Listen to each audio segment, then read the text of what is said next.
Pleased and delighted to address you at this capacity building workshop for justices and judges organized by the Economic and Financial Crimes Commission in collaboration with the National Judicial Institute.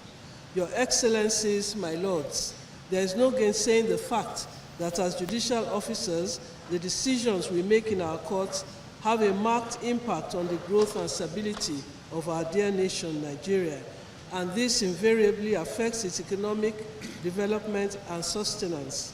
As such, it behoves us to ensure that our decisions reflect an understanding and appreciation of the dynamics of the economic and financial systems, as well as global best practices in this regard. Accordingly, the importance and necessity of capacity building programs such as this cannot be overemphasized. Financial crimes such as money laundering, fraud, terrorist financing, bribery and corruption, insider trading, and cybercrime are pervasive challenges that pose significant threats to the Nigerian economy and indeed the global economic system. The consequences of these crimes are far-reaching, adversely affecting financial systems and hampering social and political stability. Moreover, financial crimes in Nigeria often transcend borders, making international collaboration essential. It is vital that our enforcement agencies work closely with global bodies such as Interpol to enhance efforts to combat cross-border financial crimes. This ensures that our country is not only protected internally, but also that Nigeria contributes to the stability of the global financial system. More concerning is the adoption of innovative technologies by criminal elements responsible for these nefarious activities. As these technologies evolve, so must our response as judicial officers.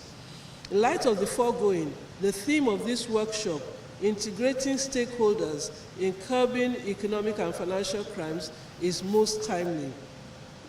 Combating these crimes requires enhanced stakeholder participation and result-oriented collaboration. Effective integration between stakeholders will strengthen prevention efforts, enhance detection capabilities, and improve the overall effectiveness of our judicial system.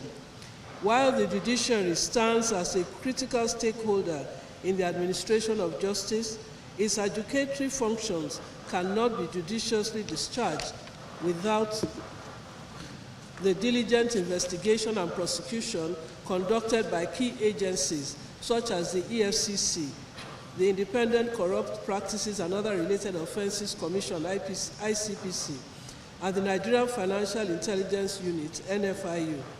I commend these agencies for their assiduous efforts towards implementing safeguards against economic and financial crimes, and on the successes recorded so far.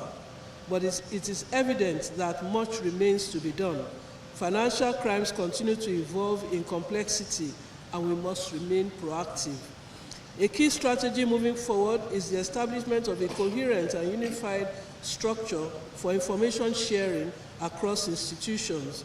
No single entity can have a complete view of the financial system, making it imperative that information flows seamlessly between all stakeholders. Collaborative frameworks such as joint task forces comprising representatives from key institutions are critical to this effort. In addition, the organization of regular training programs for all stakeholders is essential. These programs must be periodic and incorporate emerging trends in addressing financial crimes, ensuring that we stay ahead of criminal innovations. Further, the role of the judiciary in upholding judicial independence and integrity is crucial. We must ensure that cases involving financial crimes are handled promptly, impartially, and fairly in strict adherence to the rule of law. Upholding these principles will strengthen public confidence in the judicial system and reinforce our collective resolve to tackle corruption. As we consider Nigeria's position within the global financial environment, it is important to recognize that our success in mitigating financial crimes has broader implications for global economic stability. Nigeria's financial systems are interconnected with the global marketplace, and any instability can have ripple effects beyond our borders. The judiciary, in partnership with financial regulatory bodies, must ensure that we are actively contributing to a more secure global financial landscape. In concluding these remarks, I encourage the EFCC, the ICPC, the NFIU, and other agencies with similar mandates to view the judiciary as partners in progress, particularly in upholding the rule of law and ensuring that justice prevails. By fostering a harmonious relationship and working together, we will inspire trust in both the financial and judicial systems while facilitating the smooth implementation of desired reforms. I have no doubt that our collective commitment, innovation, and unwavering dedication will chart the course for a more viable and productive future for Nigeria. And recognize my lords, judges of various jurisdictions across the length and breadth of this great nation. But permit me to specially recognize our most Chief Judge, Justice Kajin. This was twice as governor of our state in 2011 and 2015.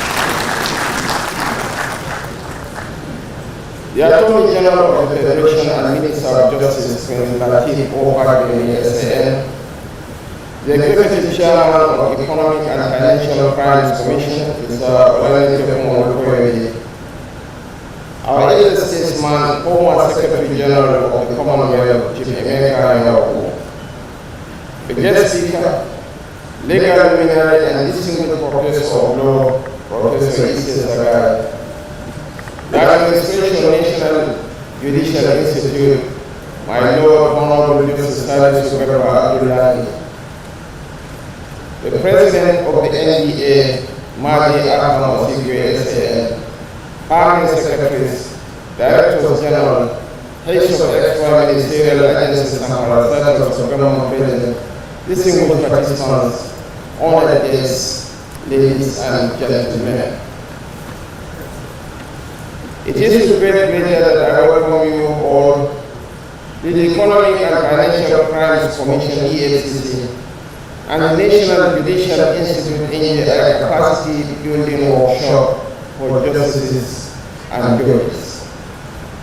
I consider this initiative significant for the simple reason that it provides a platform to collectively raise a strong voice against a common enemy in our nation, corruption. No Nigerian is immune to corruption. A cancer will continue to deny the nation the full benefits of our God-given resources. Rather than look at only the anti-corruption agencies for solutions to these mandates, I believe it is in our enlightened collective interest to close banks and aggressively tackle this common enemy. It is on this note that I want to thank the leadership of the National Judicial Institute NJI and the Economic and Financial Crimes Commission EFCC for initiating this year's seminar for prosecutors and judicial officers. There is no gainsaying the fact that the judiciary is central to the success of the anti-corruption efforts. The commitment, courage, and patriotism of judicial officers are ingredients that make a difference in the fight against corruption. Though I am aware that prosecution of corruption matters has improved in the life of the judicial sector reforms in the last 2 years, we are not oblivious of some challenges that continue to impede the speedy adjudication of corruption cases. They include frivolous applications and appeals made to the trial, intimidation of judges by counsel, and judgment based not on the facts of cases but on technicalities. It is my expectation that this workshop will interrogate these issues, and more importantly, I believe this event presents an opportunity for the bar and the bench to improve their capacity in dealing with emerging topologies of financial crimes. Advances in technology have increased the sophistication of financial crimes beyond the scope of current jurisprudence.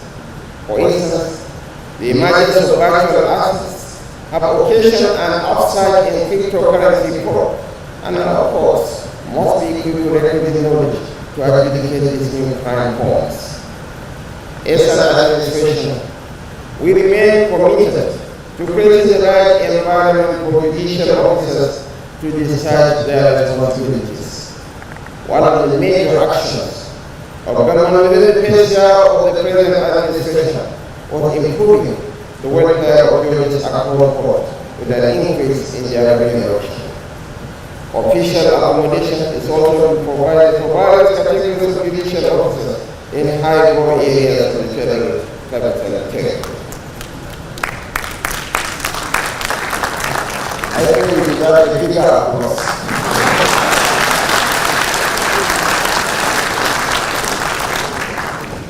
The present administration also sought to ease the pressure on vulnerable populations, not to embrace corrupt practices through strategic investment of the covert process of corruption in critical social programs.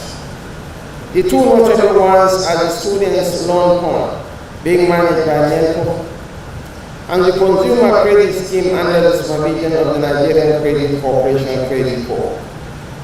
With easy access to loans, we are confident that most of our indigent students will have no need to embrace cybercrime, while the credit scheme offers workers easy access to money to fund their needs in spite of the harsh economic realities.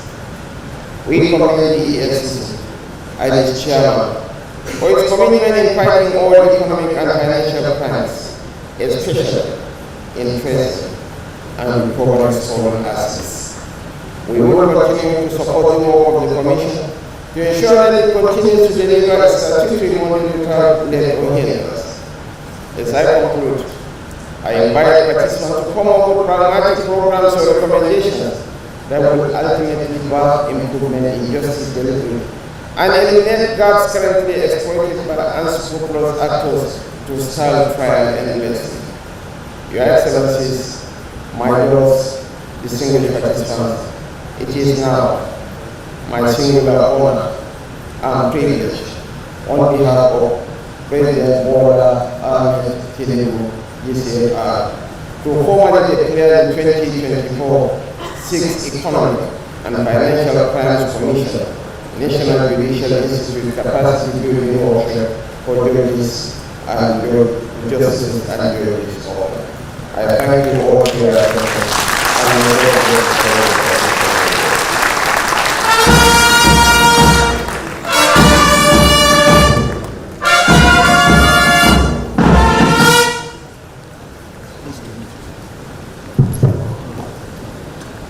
Thank you, Your Excellency. Thank you very much. Please, another round of applause. I'm sure that Professor Mr. Sergey, Master of Laws, will agree that the three arms of government are very busy institutions, especially the leadership. And so if the leadership have agreed to key into the agenda of this program, Your Excellency, please, you may have your seat.